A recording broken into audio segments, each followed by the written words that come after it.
In today's video, I am going to teach you how to delete website on Godaddy. To begin, sign into your Godaddy account and open the website you want to manage. Once you are in the correct site dashboard, look for the Edit Website or Edit Site option.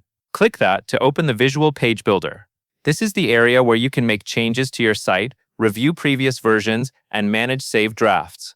After the editor loads, move your attention to the top toolbar. In this toolbar, find the Settings option and click it. From there, select Site History. This section is important because it stores previous drafts or versions of your website. If your goal is to remove a specific saved version rather than editing the current live site, this is where you will do it. Inside the Site History panel, you will see a list of drafts or past versions in a sidebar. Take a moment to review the list carefully so you choose the correct version. This matters because deleting a version is intended to remove that saved draft from your history, so you want to be sure you are selecting the right one before moving forward.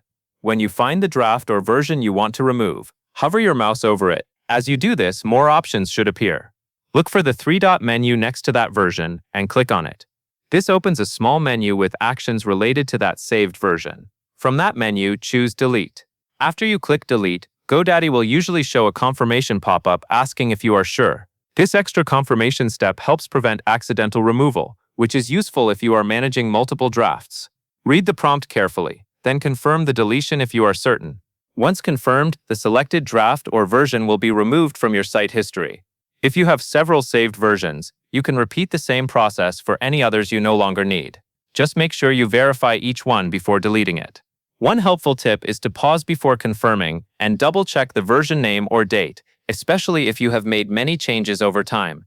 That can help you avoid removing the wrong draft by mistake. That covers everything you need to know.